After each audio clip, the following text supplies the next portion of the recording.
Ancient India. Humans began living in the Indian subcontinent in prehistoric times. Ancient India had a long-lived civilization and culture. It covered several countries including modern-day India, Pakistan and Bangladesh. By 55,000 years ago, the first modern humans, or Homo sapiens, had arrived on the Indian subcontinent from Africa, where they had earlier evolved.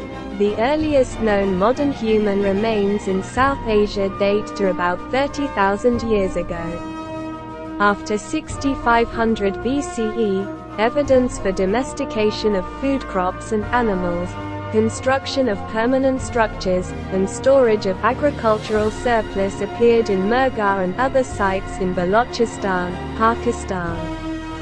These gradually developed into the Indus Valley Civilization, the first urban culture in South Asia, which flourished during 2500 and 1900 BCE in Pakistan and western India, centered around cities such as Mohenjo-Daro, Harappa, Dholavira, and Kalibangan, and relying on varied forms of subsistence. The civilization engaged robustly in crafts production and wide-ranging trade.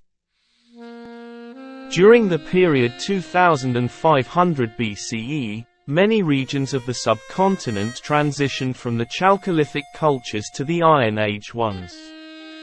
The Vedas, the oldest scriptures associated with Hinduism, were composed during this period, and historians have analyzed these to posit a Vedic culture in the Punjab region and the Upper Gangetic Plain. Most historians also consider this period to have encompassed several waves of Indo-Aryan migration into the subcontinent from the northwest. The caste system, which created a hierarchy of priests, warriors, and free peasants, but which excluded indigenous peoples by labeling their occupations impure, arose during this period. On the Deccan Plateau, archaeological evidence from this period suggests the existence of a chiefdom stage of political organization. In South India, a progression to sedentary life is indicated by the large number of megalithic monuments dating from this period, as well as by nearby traces of agriculture, irrigation tanks, and craft traditions. In the late Vedic period, around the 6th century BCE, the small states and chiefdoms of the Ganges Plain and the northwestern regions had consolidated into 16 major oligarchies and monarchies that were known as the Mahajanapadas. The emerging urbanization gave rise to non-Vedic religious movements, two of which became independent religions. Jainism came into prominence during the life of its exemplar, Mahavira. Buddhism, based on the teachings of Gautama Buddha, attracted followers from all social classes excepting the middle class. Chronicling the life of the Buddha was central to the beginnings of recorded history in India.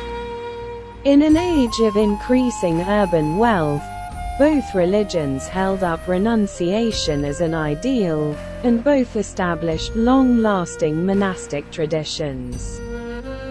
Politically, by the 3rd century BCE, the kingdom of Magadha had annexed or reduced other states to emerge as the Mauryan Empire. The empire was once thought to have controlled most of the subcontinent except the far south, but its core regions are now thought to have been separated by large autonomous areas. The Mauryan kings are known as much for their empire building and determined management of public life as for Ashoka's renunciation of militarism and far-flung advocacy of the Buddhist Dharma.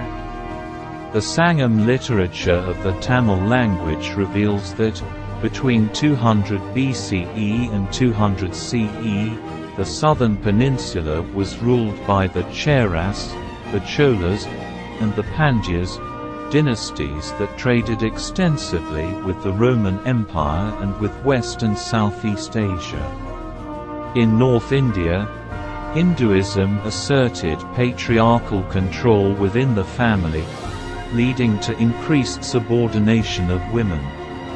By the 4th and 5th centuries, the Gupta Empire had created a complex system of administration and taxation in the Greater Ganges Plain.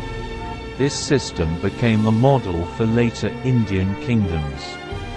Under the Guptas, a renewed Hinduism based on devotion rather than the management of ritual began to assert itself. This renewal was reflected in a flowering of sculpture and architecture which found patrons among an urban elite. Classical Sanskrit literature flowered as well, and Indian science, astronomy, medicine, and mathematics made significant advances. Thank you very much. I really appreciate for your valuable time on watching this video.